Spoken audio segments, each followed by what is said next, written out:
pessoal, sou Paulo Lessa, fisioterapeuta, especialista em coluna, responsável pelo Escoliose Brasil Salvador, pelo Coluna Center, e hoje vamos falar de um tema bastante importante, que é sobre dor e escoliose. Vamos tentar responder sobre por que dói a coluna de um paciente com escoliose, se o tamanho da curva tem uma relação direta com a dor do paciente e também como a fisioterapia pode ajudar esse paciente. A pergunta que muitos pacientes fazem é: minha coluna é torta, por isso que dói. Então, essa analogia de achar quanto maior a curva, esse paciente é mais dor, ou o paciente ou o próprio familiar acha que o grau da escoliose tem a ver também com a incapacidade. Nem sempre a dor ela está associada com o paciente com escoliose. Temos paciente com escoliose grave, completamente sem dor, e pacientes com escoliose leve, que tem algum tipo de dor ou incapacidade funcional, tá? Então, a gente não consegue estabelecer diretamente essa relação direta, porque a dor ela é multifatorial. A dor ela não tem a ver simplesmente por uma questão anatômica. Escoliose não é simplesmente uma coluna torta, ela não está só inclinada, ela também tem uma rotação. O exame que a gente usa para quantificar a escoliose é o exame da radiografia panorâmica e a gente mede o grau de Cobb. Através daí a gente consegue identificar se esse paciente ele tem uma curva leve, moderada ou grave para poder indicar o melhor tratamento para esse paciente. A literatura ela tem uma divergência. A gente vai ter artigos aí falando em torno de 24, artigos falando em torno de 80% de pacientes com dor de coluna e escoliose, né? Aqui a gente usou esse artigo aí, que é um artigo que tem um N muito grande, a quantidade de pacientes é em torno de 500 adolescentes, e referiram uma dor em torno de 68% desses pacientes tinham algum grau de dor, porém a intensidade da dor geralmente ela vai de baixa a moderada. Essa intensidade de baixa a moderada ela vai em torno de 2 a 5, numa escala de 0 a 10. Tá? Então isso muitas vezes não causa grandes incapacidades para esse adolescente. Curva grande tem a ver com dor, curva pequena tem a ver com não dor ou pouca dor? Não necessariamente. Há estudos que encontram associação entre maior deformidade e dor, enquanto outras não. Então, por isso que não devemos olhar o Cobb apenas. Quando o paciente ele passa num processo de avaliação, o Cobb ele dá uma ideia do nosso planejamento, mas nunca da intensidade da dor do paciente. Quais são os fatores que precisamos olhar, né, que podem justificar a dor no paciente? Primeiro, sobrecargas mecânicas, assimétricas, que tem a ver com a biomecânica do paciente. Desequilíbrio muscular, posturas inadequadas, alterações articulares. Então, tudo isso são fatores que a gente consegue, com a fisioterapia, avaliar e direcionar um tratamento. Nos pacientes adultos, existe a questão da degeneração. Essas alterações, tanto no disco quanto nas articulações, podem sofrer desgaste e isso pode também ser uma causa de dor no adulto. O sistema nervoso, o cérebro e o sistema nervoso pode modificar diante de um quadro de dor persistente. Então, todo paciente com dor ele precisa ter atenção e cuidado e realizar um tratamento para que essa dor não se cronifique e tenha os aspectos relacionados com a cronificação a nível cortical. Fatores biopsicossociais como sono, humor, ansiedade, medo de movimentar e alterações na autoimagem, como esse paciente se percebe, tá? Então, tudo isso pode influenciar a dor do paciente. Trazendo isso para esse modelo de dor hoje, que a gente discute bastante, que é o modelo biopsicossocial, a dor como experiência individual do paciente. O que é o bio? O corpo, a coluna, o músculo, o disco, as articulações, o sistema nervoso.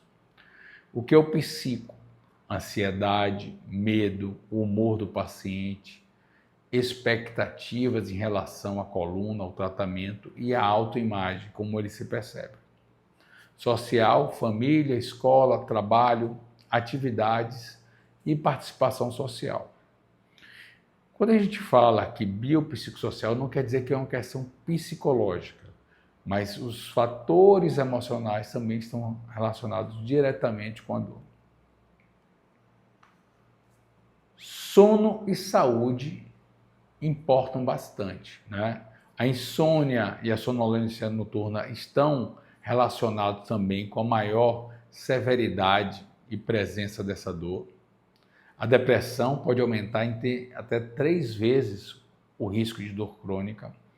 E a autoimagem negativa e sofrimento psicológico são fatores de risco, independente da dor. Então, esses são os 3 pontos emocionais que a gente precisa ter atenção no nosso paciente. Tanto controlar o sono, controlar aspectos depressivos de ansiedade. Muitas vezes o paciente que esteja entrando em uma condição dessa, ele precisa ser medicado, ser acompanhado com um psicólogo. E essa questão da autoimagem, né? O quanto que a fisioterapia também auxilia na melhora da postura desse paciente para que ele consiga se enxergar do jeito de se aceitar, de perceber os benefícios da evolução do exercício. E a dor do adulto? Pode ser diferente?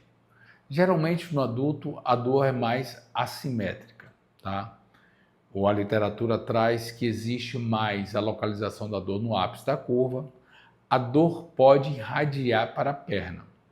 E aí tem uma coisa muito importante. Nos adultos é muito mais comum o adulto com dor e escoliose ele ter uma coralgia, que é uma dor que irradia pela coxa, do que uma dor ciática, que é uma dor mais comum da coluna quando o paciente não tem escoliose.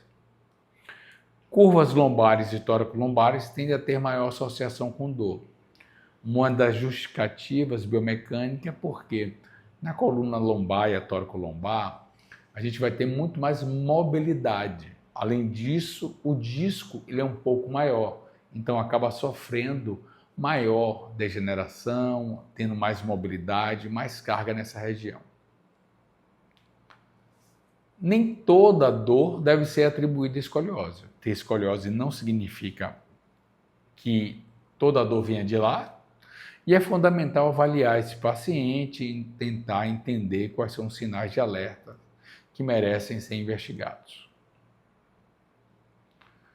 Como é que a gente planeja essa avaliação do paciente com escoliose? Planejamos a história do paciente, onde, quando, a intensidade, a duração, se esse paciente tem irradiação ou não. O exame físico, buscamos avaliar postura, equilíbrio, mobilidade, exame neurológico naqueles pacientes que têm ali um quadro de radiculopatia, que é a dor que irradia no trajeto nervoso. Impacto funcional, né? Escola, trabalho, esporte, sono e atividade diária, o quanto que isso tem afetado o paciente, aspectos psicossociais, como medo, ansiedade e a autoimagem, e a imagem quando indicada. A radiografia, ela é sempre o exame que é feito para planejar o tratamento da escoliose, e os outros exames como a ressonância para ter uma ideia desses fatores degenerativos associados com o processo de envelhecimento da coluna. O que pode ser feito no paciente? Educação e orientação é fundamental. Um paciente que ele só ouve a culpa é da coluna, sua coluna é uma coluna de um paciente de 80 anos, eu nunca vi alguém tão torta com uma coluna igual a sua. Tudo isso tem um aspecto que a gente chama de nocebo, um efeito negativo em relação à dor. Atividade física, fisioterapia e exercícios específicos, manejo de sono e fatores biopsicossociais, tratamento medicamentoso, também muitas vezes esse paciente, quando ele não dá conta com a fisioterapia, ele precisa procurar esse auxílio médico.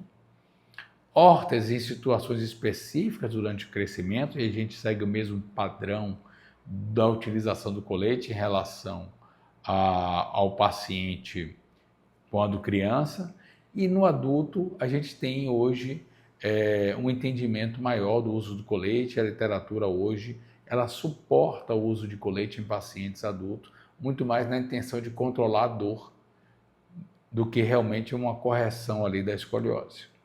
E a cirurgia, quando indicada, pacientes que têm progressão muito rápida, pacientes que têm dor intratável, a cirurgia também é um caminho que possa ser seguido com a orientação do médico que acompanha em relação à escoliose.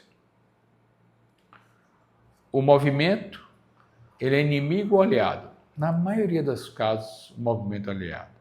O movimento ele ajuda a melhorar a biomecânica, ele ajuda no controle de dor, ele ajuda na autoimagem do paciente, na motivação desse paciente em realizar atividades externas, convívio social. Então, ele é sempre um aliado, tá? O exercício ele tem que ser indicado para cada paciente após uma avaliação. Não podemos tratar todos os pacientes com o mesmo protocolo, porque a gente precisa entender qual é o melhor exercício, qual a curva e como o exercício pode auxiliar também o manejo biomecânico dessa curva.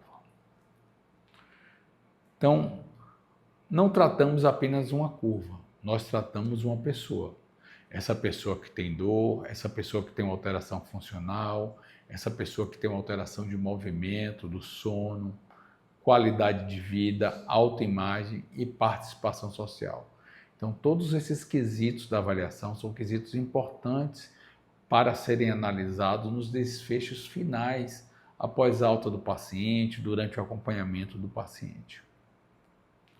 Então, a dica tem que ficar hoje, dor é comum em pessoas com escoliose. O tamanho da curva não explica sozinho a intensidade da dor. A dor pode envolver fatores mecânicos, neurológicos, psicológicos e sociais. Nem toda pessoa com dor, com escoliose, ela tem uma dor só por conta da escoliose. E o tratamento sempre deve ser individualizado, baseado em uma avaliação, e não é só fazer uma radiografia. É uma avaliação clínica através de movimento, de fotografia, medidas de força, flexibilidade. Tudo isso vai orientar o fisioterapeuta a escolher o melhor exercício.